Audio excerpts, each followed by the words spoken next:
Assalamu alaikum. Wa alaikum assalam. Устаз, сизге алгач ыраазычылык билдиребиз. Бул убакыт таап келишим бергениңизге сизге Аллах ыраазы болсун. Амин ya Rab. Ден соолук, иштериңиз кандай? Аллаға шүгүр. Аллах деген ач калбайт, Кудай деген кур калбайт деп көпчүлүктүн катарында кыбыраган кырышат демекчи. Кудай деп жүрөбүз. Ден соолук жакшы, Кудайга шүгүр. Алхамдулилла. Кайсы бир сөздү кандай суроону бир туура эмес берип алам деп сүрдөп турган кезим, бирок антсе да суроолорду баштайлы. Алгач бала кез, мектептеги кез, жаш кез кандай өттү? Кандай күндөр болду? Мен деген саясатчылардан интервью алып көрдүм да эми берүүңөрдү. Байкап эле жүрөм. Бирок сүрдөп атам дегениңерге ишенбей турам да. Аллах разы болсун. Бул дагы сүрдөп атам деген сөзүңөр мага болгон сый урмат болуш керек. Аллах разы болсун. Бирок саясатчылардын, бизнесмендердин чөйрөсүнөн албетте биздин чөйрө таптакыр башка. Аларга бериле турган суроонун этикасы таптакыр дал келбейт да. Мен кадыр эле колхозчунун, анан бирок мыкты дин тутунган үй бүлөдө төрөлгөм. 69-жылы 21 апрелде. Балалыгым Ноокат районуна караштуу, ал учурда кеңеш айылдык сельсовет деп эсептелет, айылдык кеңеш. Ленинизм колхозу деп эсептелчү, аталчу. Балалык кез чаңга буланып, ойноп, суу кечип, тонокпу, айтор кирби булганычы сууга тебеттер кубарганга чейин киринип, бирде өйдө, бирде төмөн чуркап өскөн балалык кезим Акчабуу деген айылда өткөн. Жаштайыбыздан атабыз менен апабыз эшикти ичинен кулптап, айрыкча кыш мезгилинде фанерадан болгон бир жагы ушу 1 метрге жетпеген, туурасы өтө эле кыска болгон досканы ушул дубалга илип, атам грамоталык сүрөлөрдү жазып, анан узун указка менен ошону жаттатчу. Такыр урушчу эмес, урушчу эмес. Ким бат жаттаса деп чөнтөгүн шыгыратып тыйындарды көрсөтүп койчу. Чоң агам, эжем, анан мен үчөөбүз жарышып жаттачубуз да. Аябай катуу жаттачубуз. Эми кошуналар деген алар баары атамдын бир тууган агалары. Жада калса ошолордон корунуп, кимдир бирөөсү эми баягы органдарга жетирип койбосун деген таризде коркчу экен азыр эстесем. Анткени мен билем, эс тартып калгандан баштап атам далай жолу милицияга чакырылып, сен Куран жаттатып турбайсыңбы, балдарга, айылдагы балдарга окутат турбайсыңбы деп далай жолу камалды да. Күндүз болсо эртең менен мектепке жөнөгөн атам сөзсүз түрдө мектепке барганга чейин жана үйгө келе жатканда сөзсүз түрдө жаттаган сүрөңөрдү кайталап, бышыктап келесиңер дечү да. Бул дин жолуна багыт алганыңыз ошол жаш кезден баштап ата энеңиз балам сен чоңойгондо дин жолунда болосуң, ушу намаз окуйсуң, ушу багытта кетесиң деп жаш кезден айтып даярдадыбы же өзүңүз бир себеп менен тандадыңызбы? Илим алууну кантип баштадыңыз? Жок, атам мени жаштайымдан тарбиялады. 7 жашымдан. Катуу көзөмөлдөдү, карады, текшерди, жетеледи, үйрөттү, окутту, эл көп жерге алып барып отургузду. Үйгө аябай илимдүү кишилерди чакырчу, олияларды чакырчу, улуу устаздарды чакырчу. Анда биздин Кыргызстанда Куран жаттаган хафиздер сейрек кездешчү. Чанда. Анан Өзбекстандан Куран жаттаган улуу хафиздерди алып чыгып, максым деп коет эле, олияларды алып чыгып, коноктоп, апам байкуш таң аткыч уктабай жалгыз. Эми кошуна жеңелер жардам берген болуш керек, энелерибиз. Бирок апамдын ошол таңатча кыймылдап жүргөнү бүгүнгү эсимде да. Мантысын түйүп, чучпарасын түйүп, шорпосун бышырып, ашын демдеп, айтор ушундай, тынбай. Үйгө конок келди дегече апам байкуш 2 аягы ушул тыбырчылап ушуну кызмат кылчу. Алардын баарын күзөтүп узаткандан кийин атам баарыбызды үйгө алып кирип, ошол конок үйүнө алып кирип, мени эң улуу устаз отурган жерге отургузуп, анан ошонун чай ичкен чынысына чай куюп, тамак ичкен чынысына тамак куюп, муну ич балам, устаздын кешиги, олиянын кешиги, жуксун деп ошол жерге отургузуп тамактандырчу. Менден бөлөк ага эжемди, менден кичине инилеримдин баарын ошентчү. Айтор баарыбызды дин жолунда тарбиялады, окутту, кыбланын каяка экенин көрсөттү, Куран жаттатты, намаз үйрөттү. Айтор динден жетик толук маалымат берди. Бул дин жолунда ушул Алланы терең таануу үчүн кайсы жактан окууну улантып, илим алып келдиңиз? Канча жыл окудуңуз? Бир устаздарыңыздан бир экөөнү айтып өтсөңүз.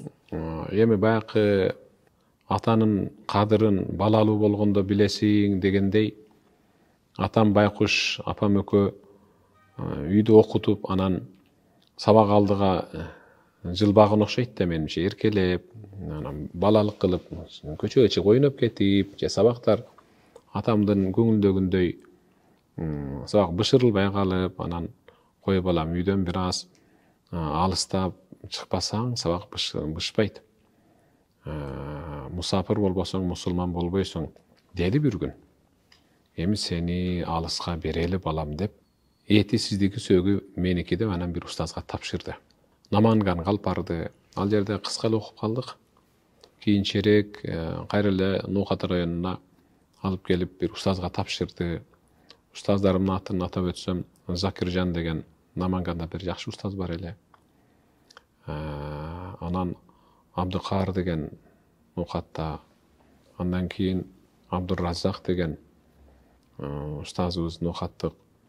А кишинин атасы Ахмадулла деген Курандан өтө мыкты сабак берди. Ошентип жүрүп, үйгө жакын болгонуна байланыштуу, дагы деле атамдын көңүлдөгүндөй деңгээлиге көтөрүлбөгөндөн улам. Анан 86-жылы ошол окууну аяктап атканда Тажикстанга жөнөттү.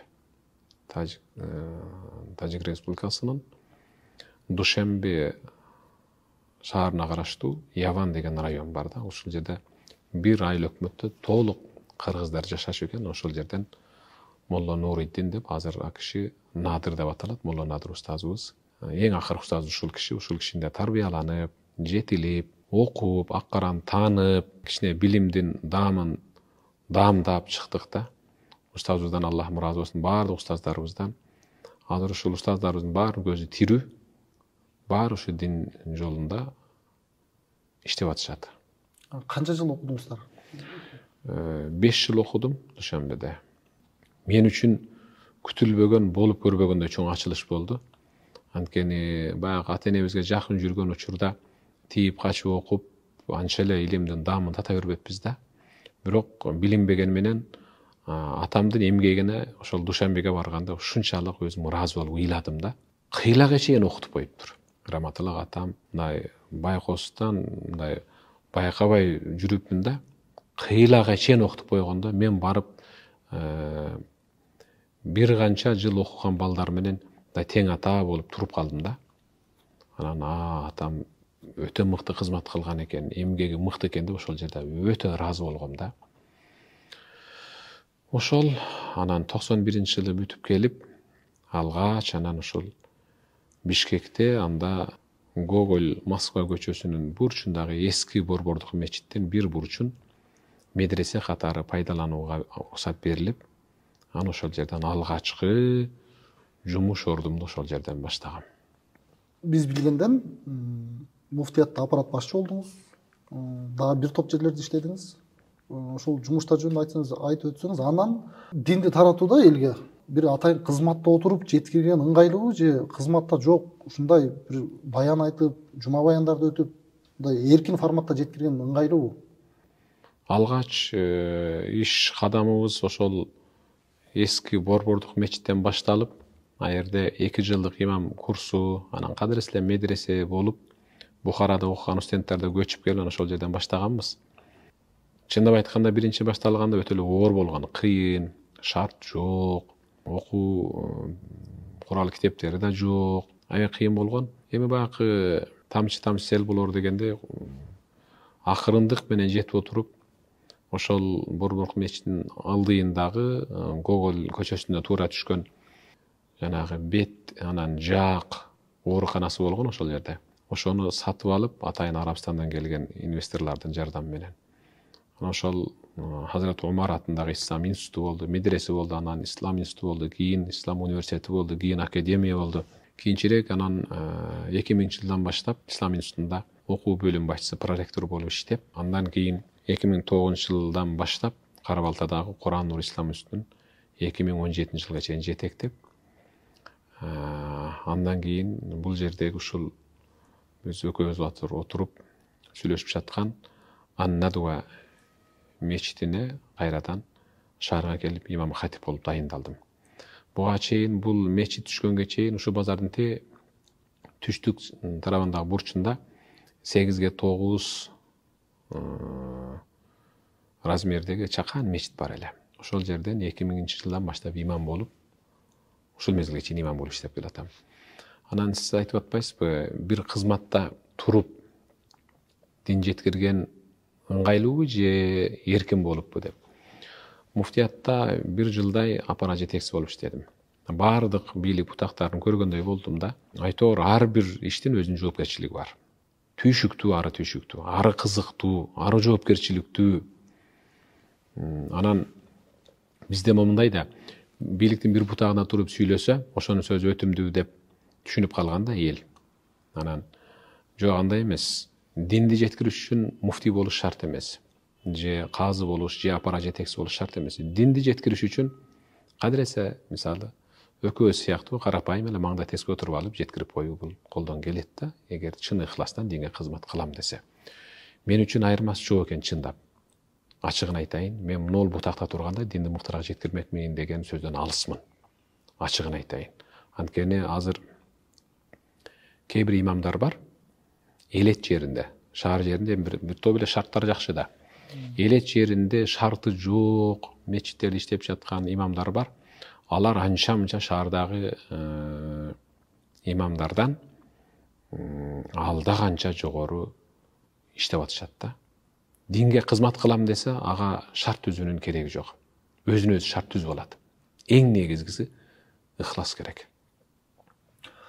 Сиздин Куранды которгоңузду билебиз. Китепти көп окуганыңызды билебиз. Кандайдыр бир чыгарманы эле 15, 16, 20 жолу окуп атканыңызды билебиз. Куранды кыргызча которгондон башка дагы кандай китептерди жазып жатасыз? Же жазайын деген ойлор бар китеп боюнча айтсаңыз? Куран которуудагы жөндөн жөн эле келип калган жери жок. Куран которууда ушул Кыргызстанга мечиттерди салып, фаптарды салып, бала бакчаларды салып, сууларды чыгарып, жетимдерди кепилдикке алып, Рамазанда оозачарларды уюштуруп, айтор бир топ эле алгылтуу иш кылып, кыргыз элинин аттын кашкасындай таанылып калган Египеттин атуулу өзү кийинчерээк биздин Кыргызстандын жараны болуп калды. Доктор Саид Баюми деген устаздын кызматы өтө чоң. Анткени ар бир улуттун өзүнүн тилине которулган Курандын котормосу бар. Ушу кыргыз элинде жок экен. Силер бел байлап эгер которбосоңор, кыяматта Алланын алдына жооп бересиңер. Элге кылган кызматтыңардын эң алгылыктуу ушул болсун деп бизди чакырып, анан мен батир менен камсыздап берейин, тамак ашыңарды берейин деп чакырды. Анан бир жамаат түзүлүп алып, аны отуран которгонбуз да. Башка китеп которуу эми сыр болуп турсун дедим эле.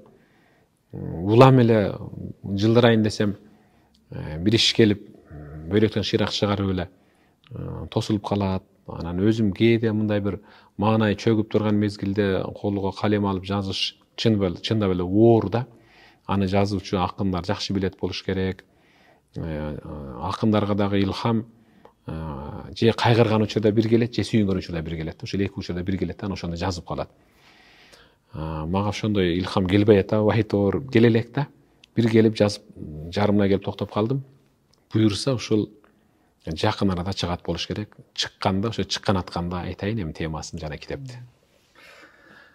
Анан сиздин өткөн сабактар жалпы элге жеткирген сөздөрүңүз, талим тарбиялардын баары азыр заманбап ушундай бир шарттар менен жетип атат. YouTube канал аркылуу, Минбар медиа аркылуу жетип атат да. Мен ушул жөнүндө сурайын деп турам. Бул Минбар медиа деген мен билгенден бир 3-4 жыл болду. Адан мурун жок эле. Бул кандай түптөлүп калды? Кимдин оюна келип, мааниси кандай? Ар бир сөзүмдү ушу Минбардан айтсам, Минбардан чыгарсам деген ой толгой жеңе берди да. Азыр дүйнө жүзү боюнча динди жеткирем деген имам, мударристердин бүт бардыгы Минбар аркылуу чыгышат да. Анткени ошо мечиттин кыбланы караганда оң тарап бурчундагы Минбар ал пайгамбарыбыздан калган тирүү мурастын бири ушул. Анан ушул сабак өтүп жатканда пайгамбарды элестетип, Хазрат Абу Бакырды, Умарды, Османды жана башка сахабаларды элестетип ушу сабак өтөйүн деген таризде өзүбүздүн ушу сайттын аталышын Минбар деп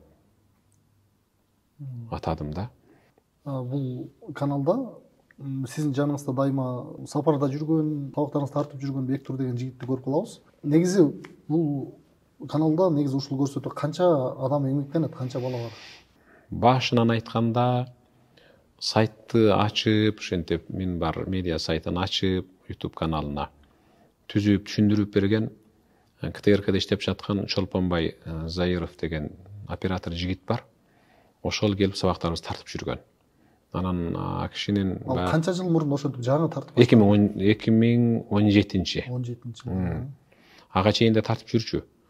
Кийинчерээк анан кадыресе эле сайт болуп чыккандан кийин эл талап кылат экен, өзүң сүйлөгүң келет экен.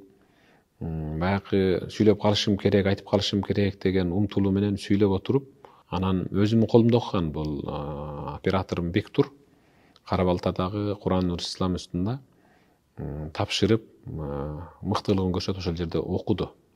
Куран жаттады. Ошо 100 баланын ичинен адеп ахлагы, Куран жаттоосу, сабакка катышуусу жагынан 2 баланын бири эле мактоо барачкасына ээ болгон.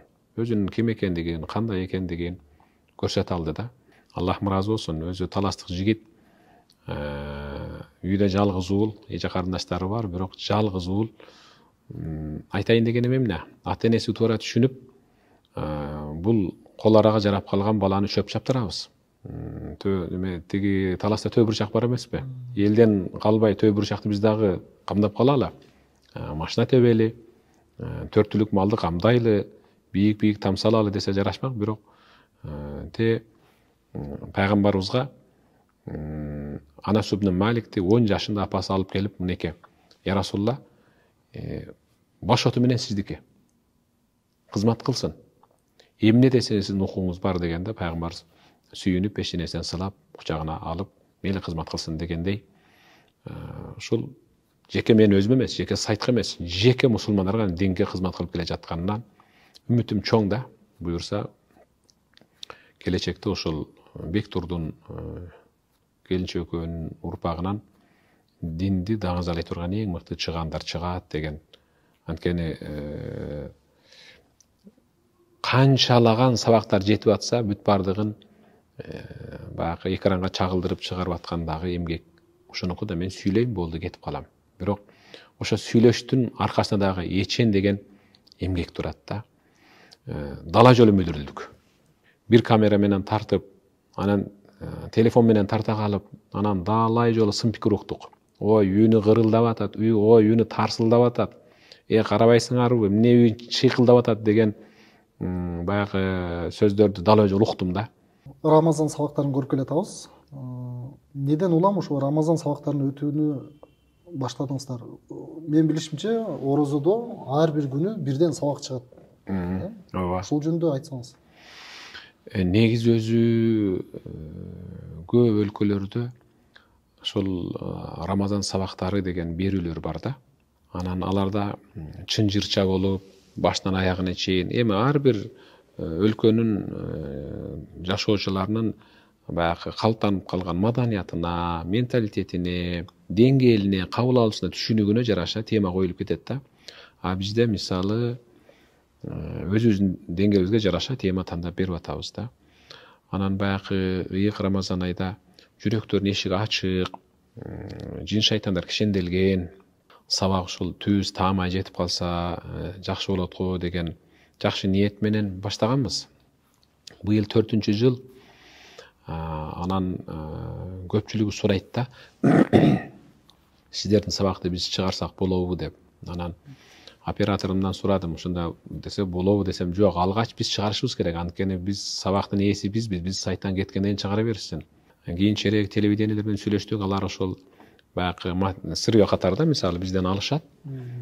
Биз сабакты кээде ошол телевидениеге ылайыктуу кылып монтаждайт мисалы оператор.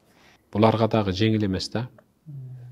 Мисалы мына жерде свет мындай болуп калыптыр, тиги жерде кийим мындай болуп калыптыр деген сын пикир мага кээде келип калат да, устаз, кийимиңиз мындай болуп калыптыр, тигиндей болуп калыптыр деп. Анан кийимге аябай катуу көңүл бурам өзү.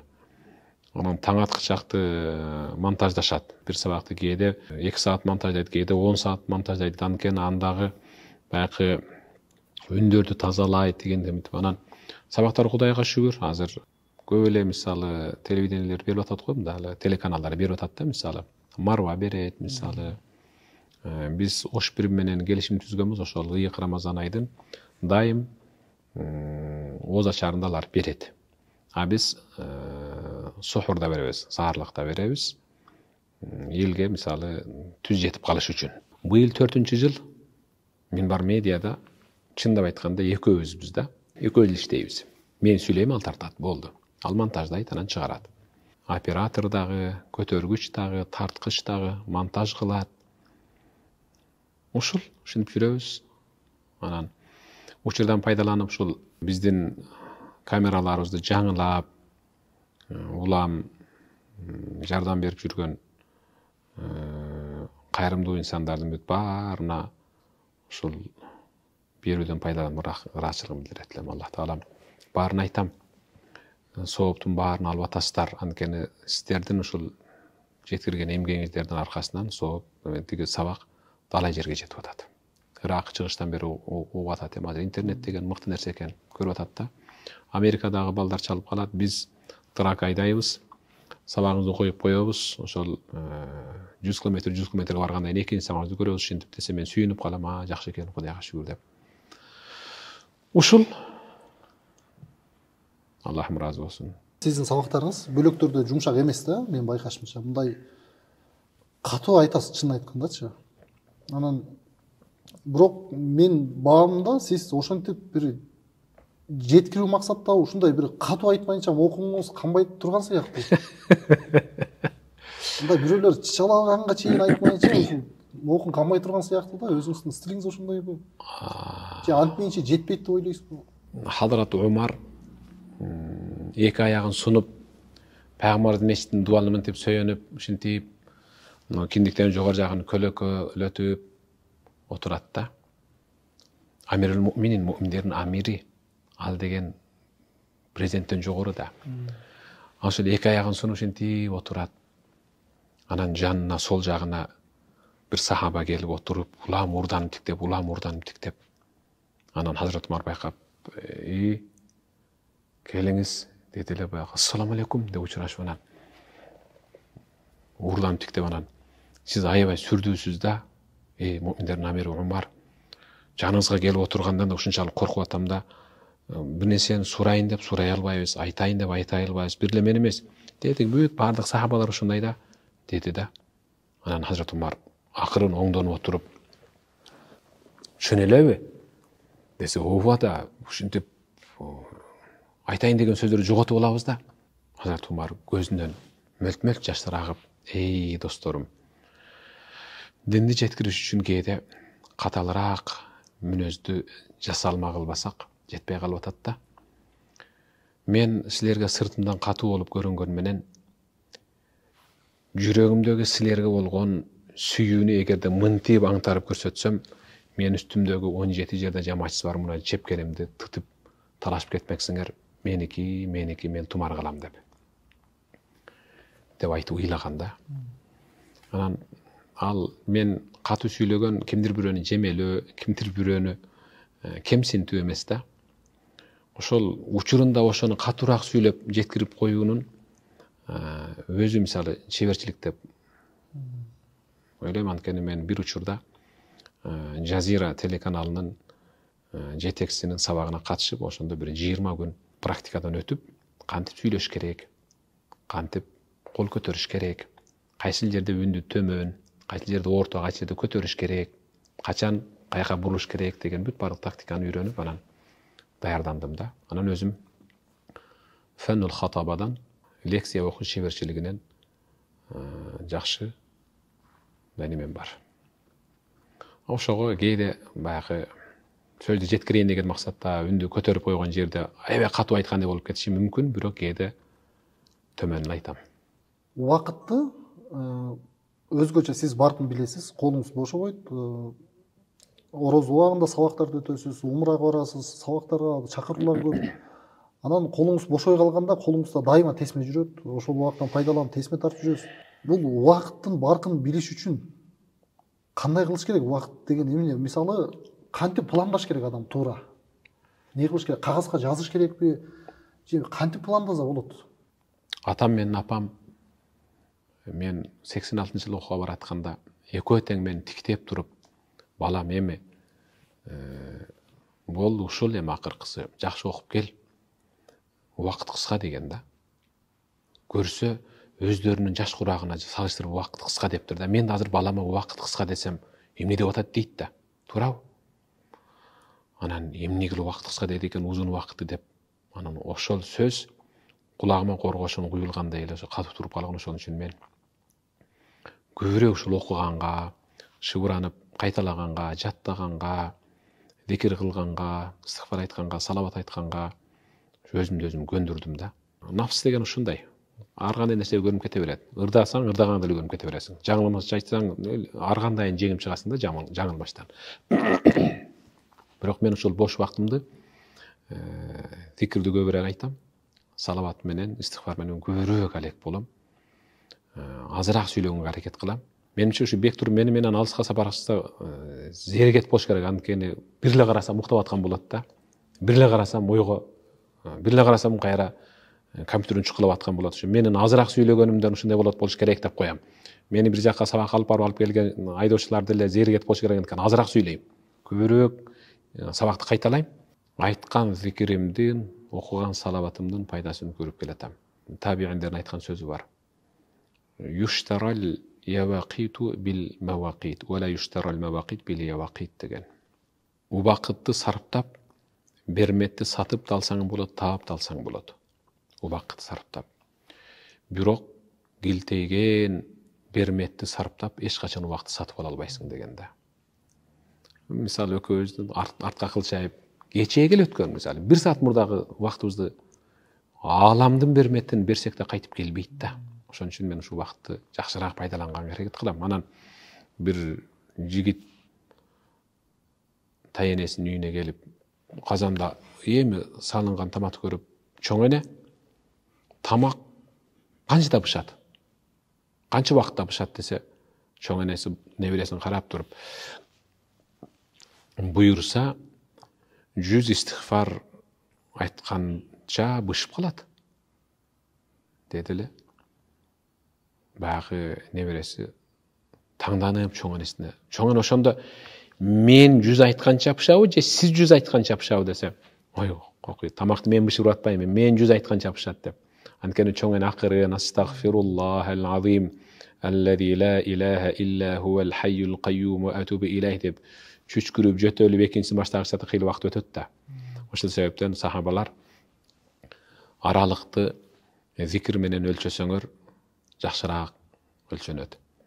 Мурда сахабалар жолдон адашып, экинчи сахабадан палан жерге кантип жетсем болот десе, токто ай жерге ошол бир 2000 истигфар менен жетип аласыз деген экен. 2000 истигфар айтканга чейин жетет экен да. Алар биз Чилепте 70 километр бар деп айткан эмес экен эч качан. 2000 истигфар менен же 3000 истигфар менен десе, ошо 3000 истигфар айтат экен, жетет экен да.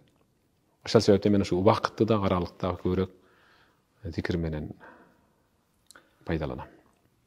Сабактарыбызда биз укканда сабактар көбүнчө бир окуяларга толуу болот да. мисалы бир күкүм нан деген темасы коюлат. Эми аны биз башкача уктук да. Ушундай бир күкүм нан аты, бирок ичинде бир ошонун айланасында эмне деген окуялар. Сабактарга ушул окуяларды, жүрөккө жете турган окуяларды каяктан таап, кантип тандайсыз? Анан темаларын кантип тандайсыз? Көп сурашат ушинтип. Темаларыңыз бир мындай бир Өтө кызыктуу, башкача да. Башкаларга окшошпойт дейт да. Мен жүрөк деген, анан жүрөк абалы деген тема тандап, мындан 2006 жылы, 2006 жылы тандап, анда Чаканы мечитте жума хутба кылышым керек болуп калды. Жазып келип, арабча жазам, даярдап келип, анан бир жерге келгенде такалып калдым. А китепти аңтарам, бу китепти аңтарам, ал устазга барам, бул устазга барам, ал тиги профессор, доктор, баягы медицина илим докторлоруна барам. Кандай болот экен деп алар деген угушурат. Анан ошол жылы Кудайдан тилеп, жүрүп, саждада ыйлап жүрүп, умрага анан барып ошол жактан 45 күн туруп, китепканаларды тытып жүрүп, анан акыры бир күн бир китептен таап, анан моокумум канып, анан ошону алып келип, 7 ай дегенден кийин анан ошол 7 ай мурда жазган хутбамды толуктап анан өткөм да. Мен такалып калган жер жүрөк.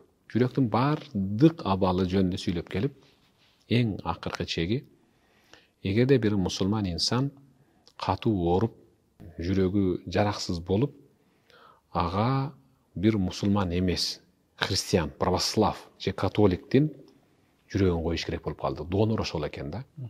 Анын жүрөгүн бул мусулманга койсо, таждидул иман, ал мусулман эсине келгенден кийин кайрадан ыйманын жаңылаш керекпи же жаңылаш керек эмеспи деген суроо бар да. Анткени анын жүрөгү башка жүрөк да. Мусулман инсанга мусулман эместин жүрөгү трансплантация болуп коюлду да.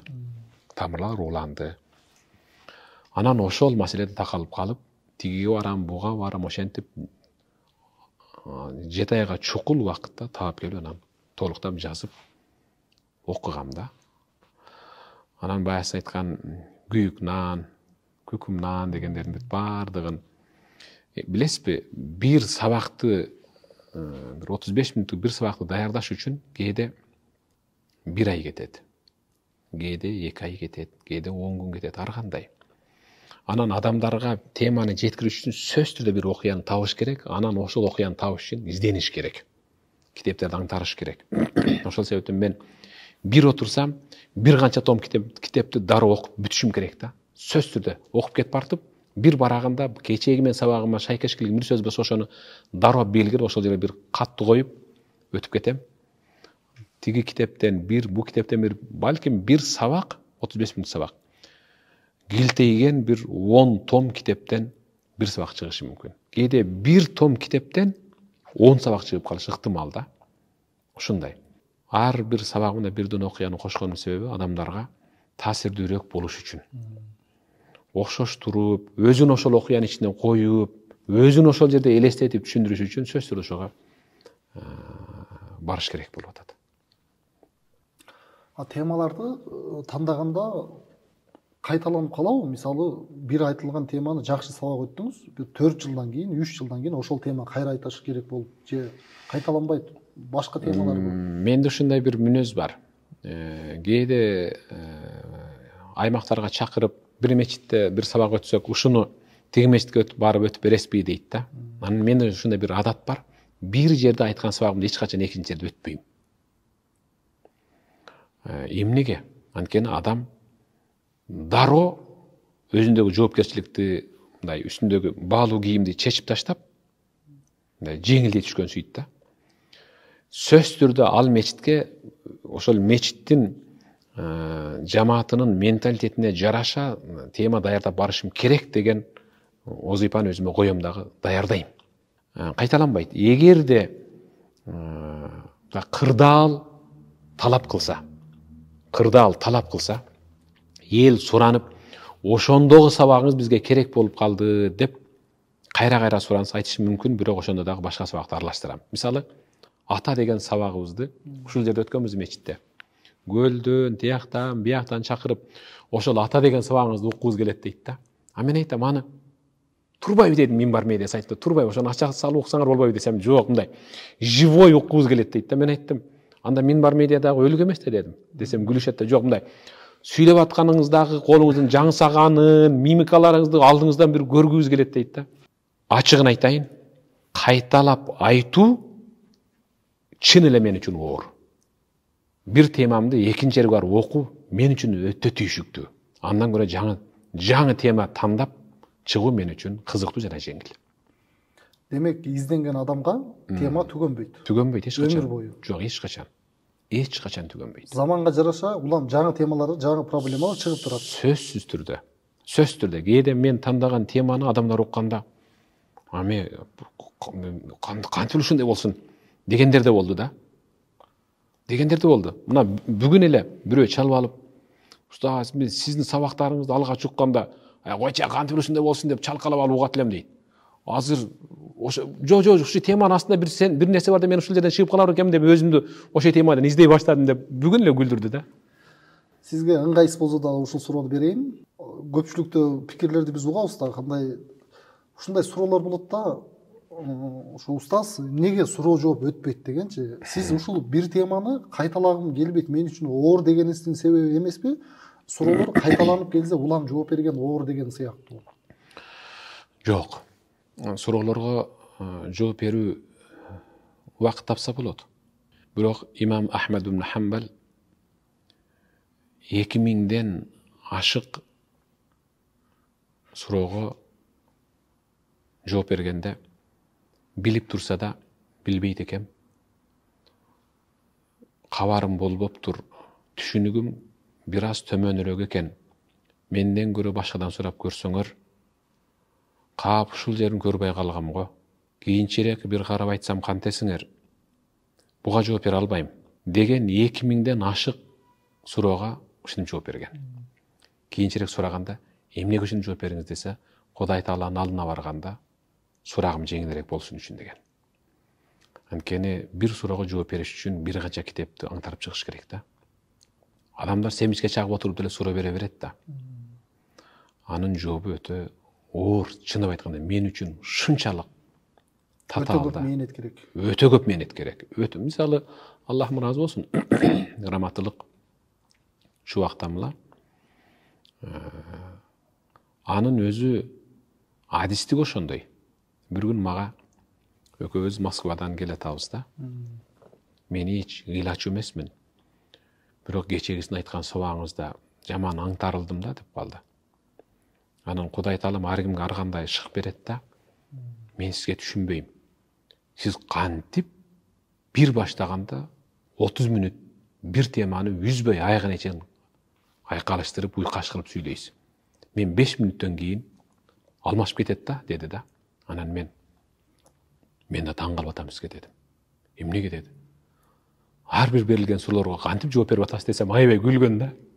Ар бир адамдын өзүнүн бир кабилети бар. Кабилети бар да. Бир нерсеге жөндөмдүү. Ооба, ал кишинин жөндөмү сөзсүз түрдө ошол суроо келип калса жооп берейин деген эмгектин үстүндө жашаган да.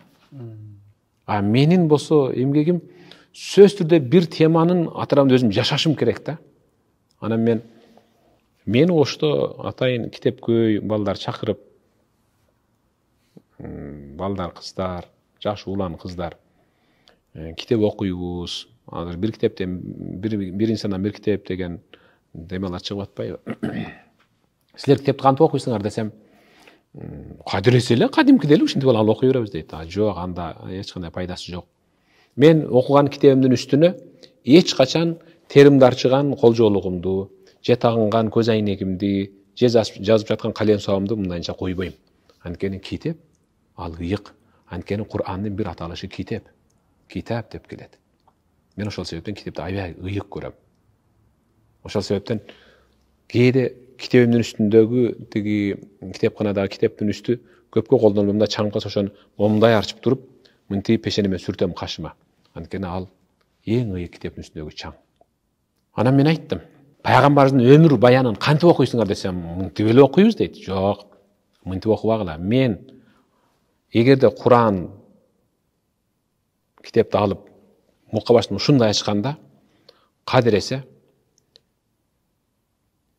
бейиш эшигин өз колум менен ачып аткандай.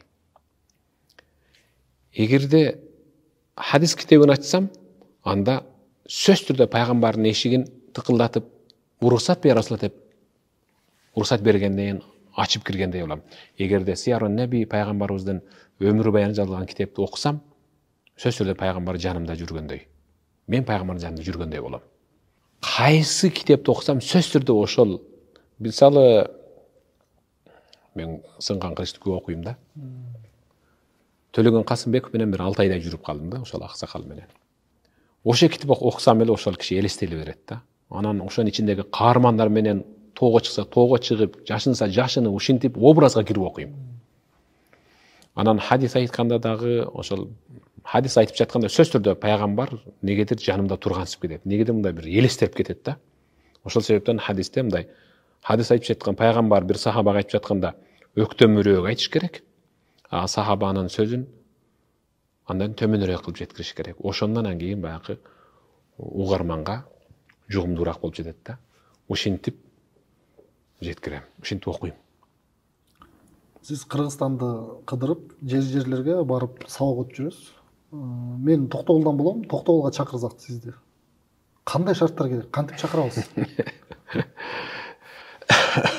Биз Кыргызстандын көп жерин кыдырдык. Чындап айтканда биз чакырылган жерге алгач Кыргызстан мусулмандар диний башкармалыгынын муфтий Азирет муфтийге кабарлайбыз. Анан аймактын казысына, анан ошол биз бара турган жердин имам хатиптерине, айыл өкмөтүнө кабарды алып туруп анан барабыз да. Мисалы сиз чакырсаңыз, сиз менен, мисалы сиз өзүңүз айыл өкмөт менен, андагы мисалы жоопкерчиликтүү кызматтагы адамдар менен сүйлөшүп, ушул келет, ушинтип сабак өтөт, деген мындай деп тема алдын ала даярдалып жөнөтүлүп коюлат, ушундай деп. Баягы адамдар үркүп, же болбосо атайын кызматтагы адамдар мындай бир кооптонбош үчүн тема ачык айкын эле, мисалы адеп ахлак, же энени сыйлоо, же атаны сыйлоо деген сыяктуу да. Анан кадыр эслеп барып келебиз. Кышын, жайын, күз, жай дебей, иншалла.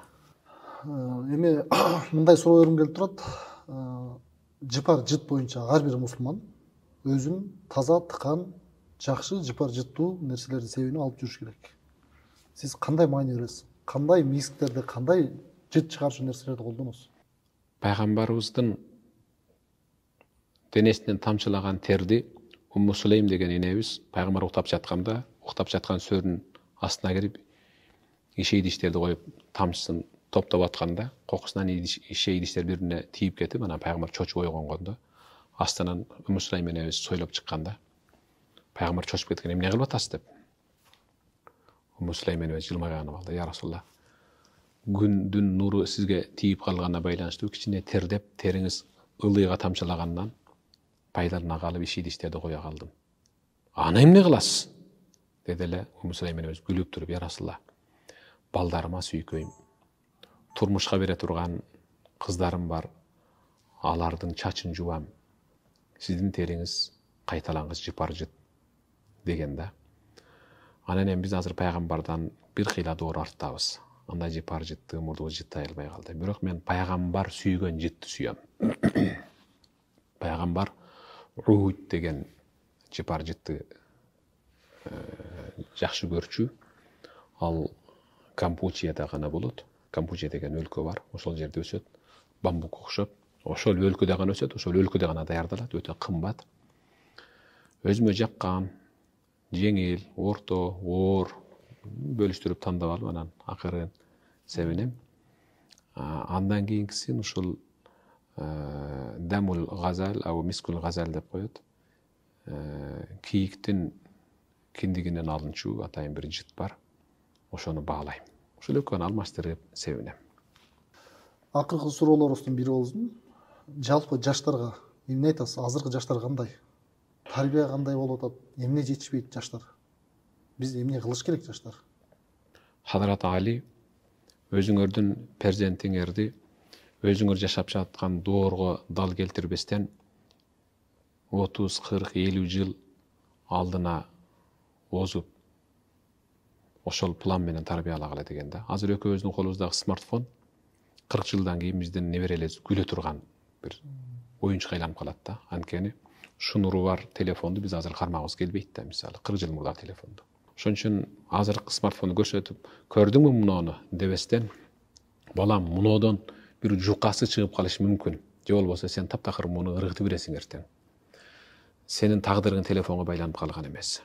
Балам сен ушундай бир инсан бол деп аларга бир шык беришибиз керек. Кандай, кантип десе, ислам алым айткан. Ушундай бир жакшы инсан бол. Керек болсо сен көмүлгөндөн кийин сенин баскан турганыңдан, адеп ахлагыңдын мыктылыгынан ошол жерден бир жипар жыт чыгып тургандай инсан болуп жаша.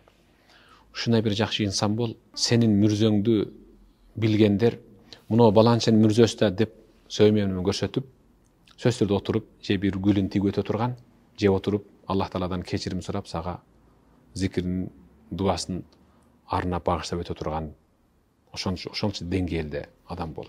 Ушунчалык бир инсан бол. Имам Бухаридей. Имам Бухари 12 жашында бешинге мечитке кирсе 3-нчи сафта туруп калат. Намаз окулуп бүткөндөн кийин бүт баары акырын чыйып кетип, 1-нчи сафтагы эки аксакал бири-бирине жашта келип калды эми, качан мүдүрүлүп кетебиз? Кудай билет, картайып калдык.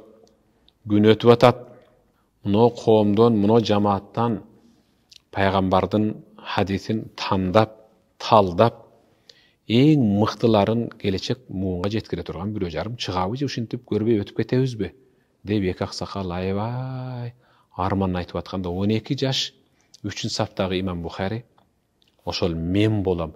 Эй Раббим, ушул эки кишинин көксөсүн мага бергин деп ошол жерде сажда кылып берген да. Кана 12 жашында. 12 жашындагы ошол жигиттин ниетин Аллах Таала берди. Курандан кийинки эле китеп текчеде, мусулмандардын китеп текчесинде тура турган китеп Сахих аль-Бухари китеби туруп атат да. Мен жаштарга айтат элем. Китеп көбүрөөк окуш керек. Улуулардын изинен көбүрөөк басыш керек. Карын кебин капка сал дегендей көбүрөөк угуш керек, анан ошону жүзөгө ашырып амал кылып жашаш керек. Сизге Аллах разы болсун. Амин.